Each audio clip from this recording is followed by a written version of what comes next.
नहमदुहु व नसल्ली अला रसूलिहिल करीम। अल्लाहुम्मा सल्लि व सल्लिम अला सय्यिदिल बशर वश्शफ़ी वल मुशफ़्फ़ा फिल महशर अल्लज़ी ख़तमत बिहिन नबिय्यीन व आलैत दरजतहु फ़ी इल्लिय्यीन व वसफ़तहु फ़ी किताबिकल मुबीन फ़क़ुल्ता व अन्त अस्दक़ुस सादिक़ीन व अहसनुल क़ाइलीन व मा अरसलनाका इल्ला रहमतल लिल आलमीन। अम्मा बाद, वो आए कि जिन्हें कहिए रहबरे कामिल रहनुमाए अकरम। वो आए कि जिन्हें कहिए रहबरे कामिल रहनुमाए अकरम। वो आए कि जिन्हें लिखिए जिंदगी का मुहसन आजम। मुबारक हो जमाने को कि खतमुल मुरसलीन आए, सहाबे रहम बनकर रहमतुल लिल आलमीन आए। हजरात, आपने उलमाए किराम के खताबात सुने, मेरे बात भी सुनेंगे। मैं एक तालिबे इल्म हूं और कोशिश करूंगा कि आज की कॉन्फ्रेंस की मुनासबत से चंद जरूरी गुजारिशात आपके गोश गुजार कर सकूं। जहां तक बात है अकीदाए खत्म नबूवत की, तो ये तमाम मुसलमानों का, खा वो किसी मकतब फिक्र से ताल्लुक रखते हों, किसी मसलक के साथ उनका ताल्लुक हो, सबका ये इत्तेफाकी और यकीनी अकीदा है। इत्तेफाकी ऐसा कि प्यारे रसूल सल्लल्लाहु अलैहि वसल्लम से लेकर आज तक और आज से लेकर क़यामत तक किसी इलाके, किसी मसलक के मुसलमान का इस पर कोई इख्तिलाफ तो दूर की बात, शक भी नहीं कि सोने मदीने वाले के बाद कोई नबी नहीं आ सकता।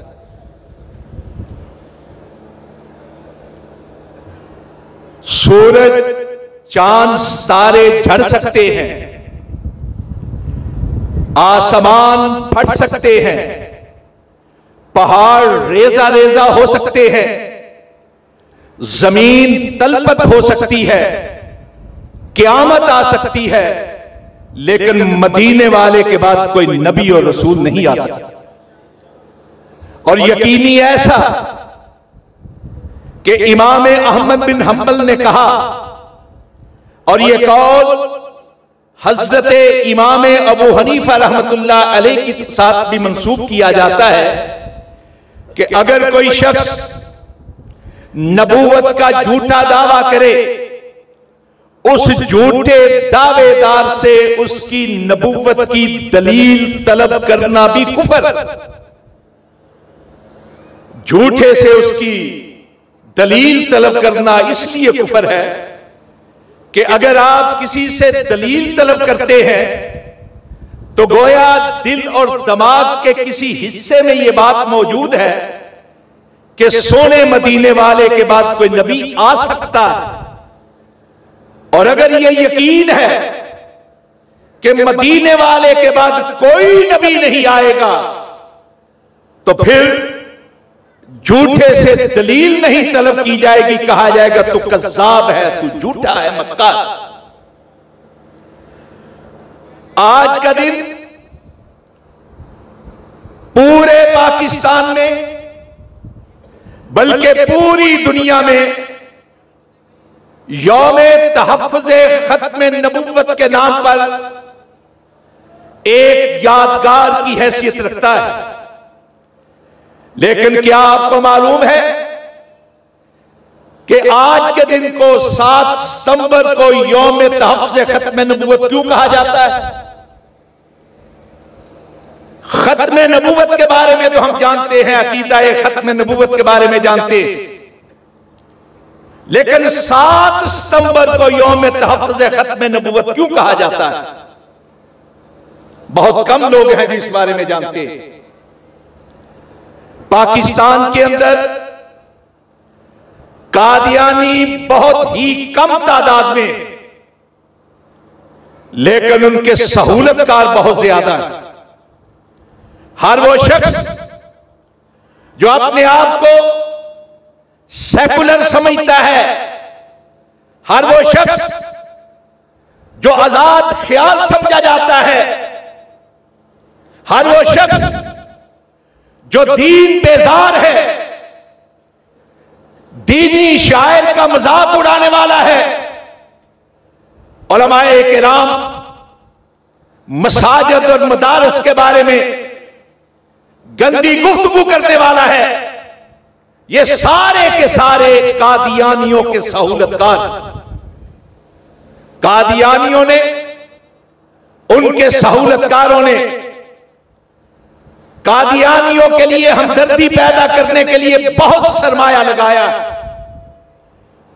लोगों को बैरून मुल्क ले जाने का झांसा देकर, कारोबार में उनकी मुआवनत करके, अपनी बच्चियों की शादियों की तरगीब देकर, मुख्तलिफ बहानों के साथ इंसानियत के नाम पर, सेकुलरिज्म के नाम पर लोगों को गुमराह किया जाता है और यह कहने की कोशिश की जाती है कि मरज़इयों पर बड़ा जुल्म हो रहा है।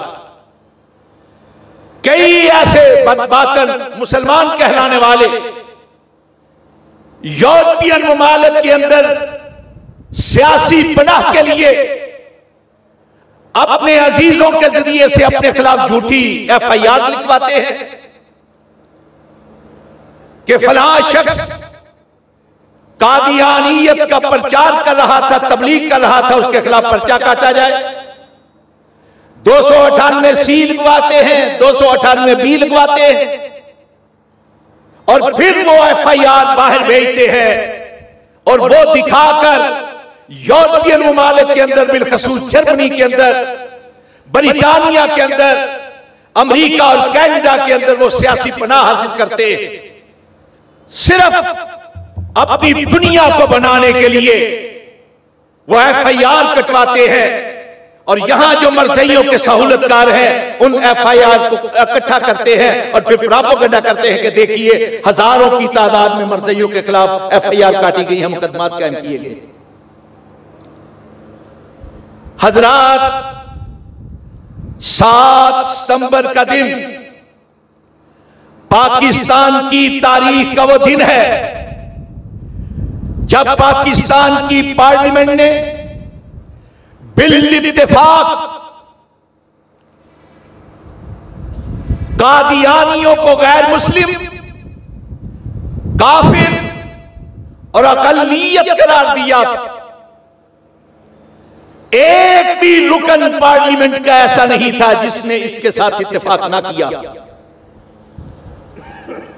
7 सितंबर 1974 का दिन वो तारीखी दिन है जब पाकिस्तान के अंदर अकीदा-ए खत्म नबुव्वत कानून बन गया। और ये मौलवियों ने नहीं बनाया था, मौलवियों ने नहीं बनाया था। ये बात आपको बताना चाहता हूं तारीख के हवाले से, मौलवियों ने यह कानून नहीं बनाया था। उस वक्त वजीर आजम पाकिस्तान पीपल्स पार्टी के चेयरमैन जनाबे जुल्फकार अली भट्टो थे, जिनकी पार्टी सेकुलर कहलाती थी। और अपोजिशन लीडर जनाब वली खान थे, उनकी पार्टी तब भी और अब भी सेकुलर कहलाती। हुआ ये कि 22 मई 1974 को नेशनल मेडिकल कॉलेज मुल्तान के तलबा शमाली इलाकों की सैर के लिए चनाब एक्सप्रेस के जरिए पेशावर जा रहे थे और मरज़इयों ने रूट बनवाया हुआ था ट्रेन का। लैलपुर से सरगोदा दरमियान में रबुआ आता है। 22 मई 1974 को जब यह ट्रेन चनाब एक्सप्रेस रबुआ पहुंची तो वहां मरज़इयों ने मरज़इयत पर मबनी प्रोपेगेंडा के लिए पम्फलेट तकसीम करने शुरू कर दिए, लिटरेचर तकसीम करना शुरू कर दिया। बाज़ तलबा ने उनसे सवाल किए तो उन्होंने नारवा किस्म के जवाब दिए।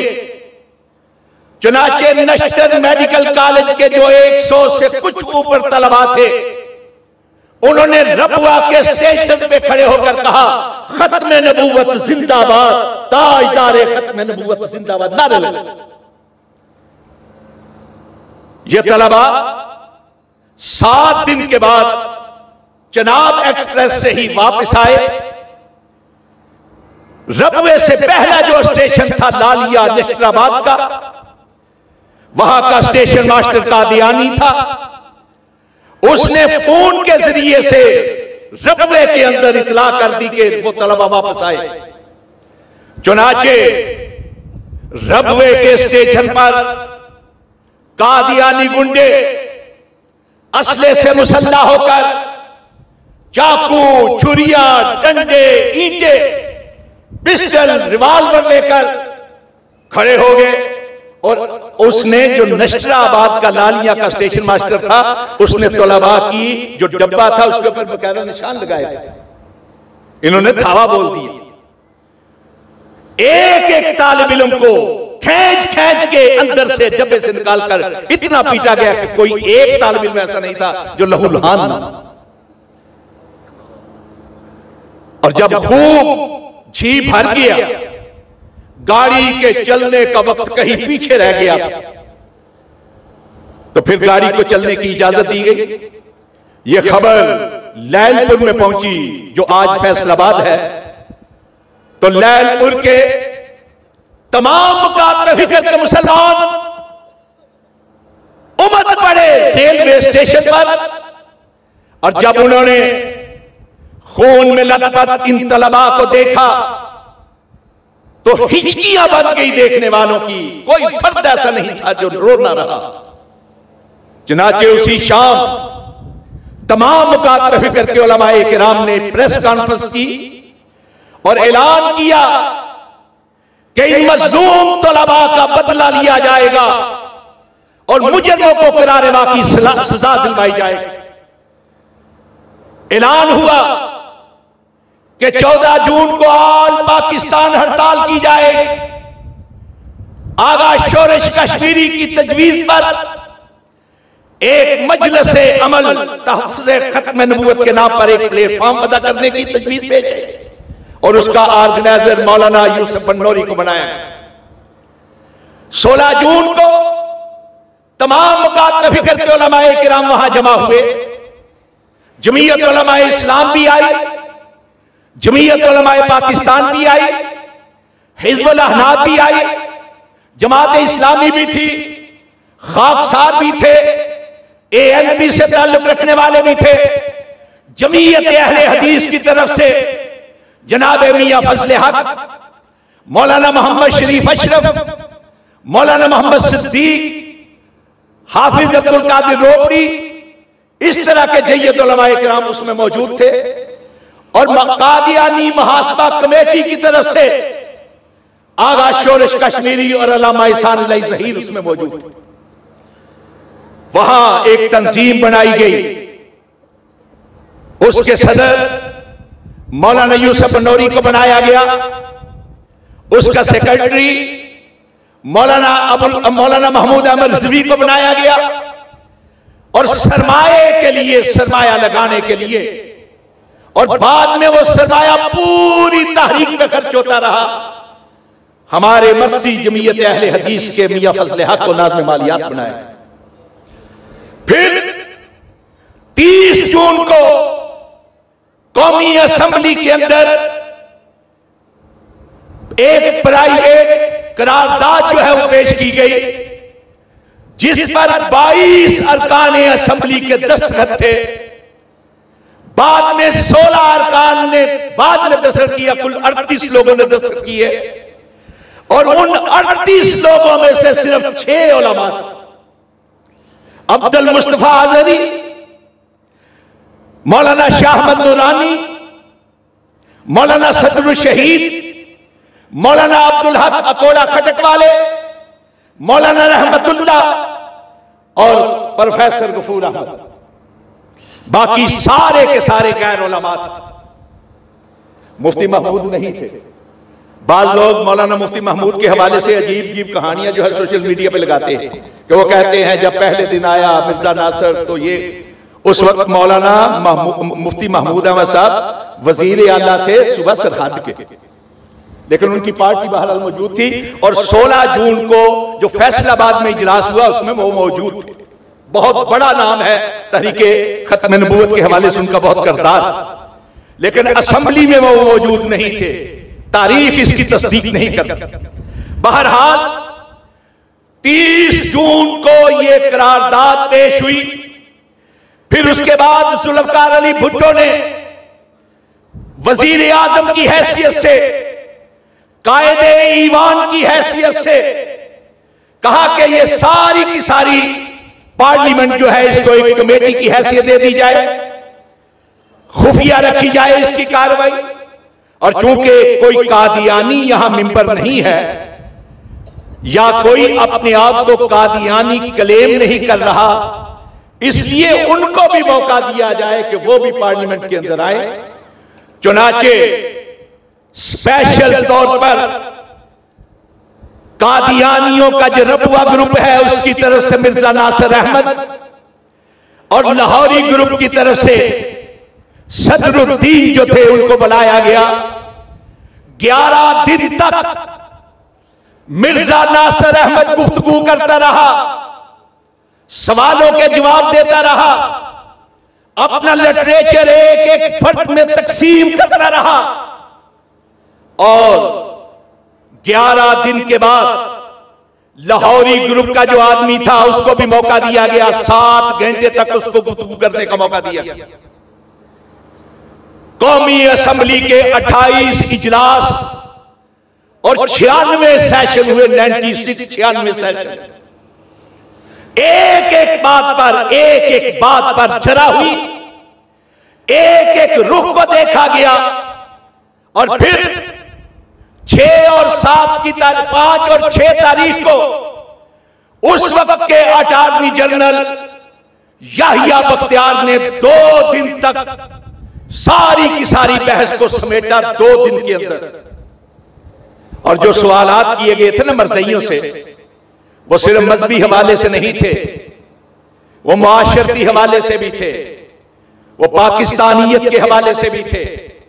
चुनाचे 7 सितंबर को 4:35 पर ऐलान हुआ और इस ऐलान से पहले उस वक्त के वजीरे कानून हफीजुल्लाह जो थे उन्होंने ये एक बिल पेश किया कानून के तौर पर, दफा 160 और दफा 260 के अंदर तरमीम का। और हफीज के बाद फिर जुल्फकार अली भुट्टो ने 27 मिनट तक तकरीर की कायदे ईवान की हैसियत से।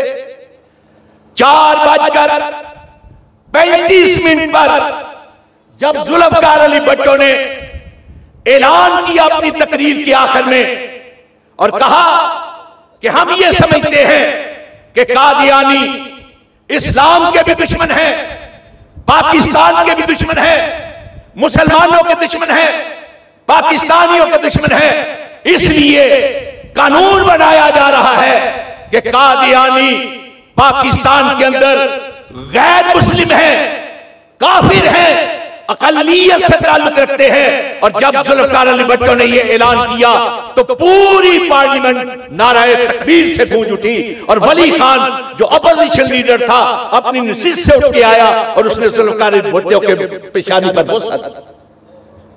यह है 7 सितंबर की तारीख। हजरात, मौलवी उंगलियों पे गिने जाने वाले थे, इतनी थोड़ी तादाद। पार्लियामेंट सारी की सारी सेकुलर लोगों से भरी हुई थी। उन सब लोगों ने बिल इत्तेफाक, एक भी फर्द ऐसा नहीं था जिसने इससे इख्तिलाफ किया। आज कादियानियों के सहूलतकार ये कहते हैं कि मौलवियों ने मौलवी पहले दिन से कह रहे हैं कि सिर्फ कादियानी ही नहीं, जो शख्स भी सोने मदीने वाले के बाद नबूवत का दावा करता है वो काफिर है, कज़्ज़ाब है, दज्जाल है, और जो उसको मानता है वो भी काफिर है, कज़्ज़ाब है, दज्जाल। सिर्फ कादियानी ही नहीं, इसके अलावा भी जो नबूवत को रसूल पाक के बाद जारी समझता है। हजरात, इस सिलसिले में उलमाए अहले हदीस का एक किरदार रहा है। आपके शहर की अजीम शख्सियात 1953 की तहरीक के अंदर, 1974 की तहरीक के अंदर आपके शहर के 3 अमीर हुए हैं हमारी मर्कजी जमयत। हजरत हाफिज मोहम्मद गोंदलवी रहमतुल्लाह अलैह, शेखुल हदीस मौलाना मोहम्मद इस्माइल रहमतुल्लाह अलैह, शेखुल हदीस मौलाना मोहम्मद अब्दुल्ला रहमतुल्लाह अलैह, और नाज़िम आला अल्लामा एहसान इलाही ज़हीर का पूरा खानदान अब भी यही सियालकोट से, पहले वरियों से उठे सियालकोट में पहुंचे, फिर गुजरांवाला, और सारी जिंदगी जो इरादतमंदी का हजरत शेखुल हदीस मौलाना मोहम्मद अब्दुल्ला के साथ उनका ताल्लुक रहा है, वो भी तारीख का एक हिस्सा है। सारी जिंदगी पहले हजरत शेखुल हदीस कहते रहे, और जब मौलाना मोहम्मद अब्दुल्ला जमीयत अहले हदीस के अमीर बने, जब भी कभी जिक्र हुआ हजरत अमीर के लफ्ज के अलावा कभी भी, ये हजरत अल्लामा शहीद का ताल्लुक था। हजरात, ये तीनों बुजुर्ग शख्सियात खत्म नबूवत की खातिर जेलों में रही हैं। मौलाना अबुल हसनात ने अपनी जो जेल की सरगुज़श्त लिखी है उसमें शेखुल हदीस मौलाना मोहम्मद इस्माइल का तज़किरा किया है, और यह तज़किरा बरेलवी मकतब फिक्र के रिसाले कंजुल ईमान जो लाहौर से शाया होता है, उसने बकायदा एक नंबर शाया किया, खत्म नबूवत नंबर सितंबर 2009 में। उसके अंदर मौजूद है मौलाना कौसर नियाजी मरहूम लिखते रहे हैं कि मैंने जेल के अंदर शेखुल हदीस मौलाना मोहम्मद इस्माइल से इक्तिबास से इल्म किया, उनसे इल्म के इक्तिबास का दावा करते रहे। हजरात, बहुत कोई एक भी आलिम ऐसा मौजूदा उलमा में कि जो खत्म नबूवत के हवाले से किसी ना किसी तरीके से अपना किरदार अदा ना करता, और इसलिए भी कि खत्म नबूवत का अकीदा दर हकीकत मसलक अहले हदीस क्या है? मसलक अहले हदीस कि वाजिबुल इताअत और वाजिबुल इत्तिबा सिर्फ एक ही हस्ती है, और वो सोने मदीने वाले की हस्ती है। उनकी जात के बाद कोई जात ऐसी नहीं जो वाजिबुल इताअत हो, वाजिबुल इत्तिबा हो, और उनकी बात के बाद कोई बात ऐसी नहीं कि जिस पे आकर इंसान बस होकर रह जाए। तम्मत कलिमत रब्बिका सिद्क़ुन वअदल। मैं अपनी गुफ्तगू को समझाने के लिए 1977 ही का एक वाकया सुनाया करता, जिसका मैं खुद चश्मदीद 1977 में जुल्फ़िकार अली भुट्टो के खिलाफ निज़ाम मुस्तफ़ा की तहरीक चली थी, जिसके बाद ज़ियाउल हक ने उस तहरीक को बुनियाद बनाकर जुल्फ़िकार अली भुट्टो का तख्ता उलट दिया। मरज़ई उस दौर में रबवे के अंदर 25, 26, 27 दिसंबर को इज्तिमा किया करते, इंटरनेशनल इज्तिमा, और उसके मुकाबले में चन्योट के अंदर तमाम मुकाबले फिक्र का एक मुश्तरका इज्तिमा होता था, जिसके मेजबान मौलाना मंजूर अहमद चन्योटी हुआ करते थे। तहरीक चले अभी थोड़ा ही अरसा हुआ था। 26 दिसंबर 1977 हम पढ़ते थे सरगोदा में, मैं, मौलाना अब्दुल रशीद राशिद और मौलाना अब्दुल हई अंसारी, हम तीनों सरगोदा से चले कि आज अलामा साहब तकरीर करेंगे। अलामा साहब आए, स्टेज पर स्टेज लगा हुआ था, मौलाना मुफ्ती महमूद तशरीफ फरमा थे, मौलाना ताज महमूद तशरीफ फरमा थे, मौलाना मंजूर अहमद चन्योटी मेजबान थे, तशरीफ फरमा थे। बरेलवी आलिम दीन अल्लामा महमूद अहमद रिजवी मौजूद थे, शिया आलिम ऐन गैर करारवी अली गजनफर करारवी जिनका नाम था वो मौजूद थे, खाकसार तहरीक के खान अशरफ खान मौजूद थे। हजरत अल्लामा शहीद ने उलमा को मुखातिब करके कहा, ए उलमाए किराम, मैं आपसे एक सवाल पूछना चाहता हूं, अपने सीने पे हाथ रखकर उसका जवाब देना कि मरज़इयों ने मिर्जा को नबी मानकर मदीने वाले के मुकाबिल उसकी बात को माना, वो तो हो गए काफिर। और जिन्होंने अपने इमामों को, अपने बुजुर्गों को नबी भी ना माना, फिर मदीने वाले के मुकाबिल उनकी बात को माने, उनको क्या कहना चाहिए?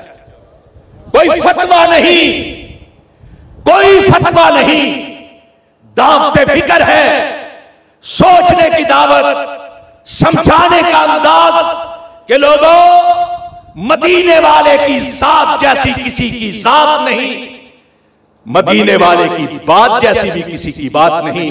और यही मसलक अहले हदीस है, यही अकीदा खत्म नबूवत है। वाक़ूलु क़ौली हाज़ा अस्तग़फिरुल्लाह ली व लकुम अजमईन।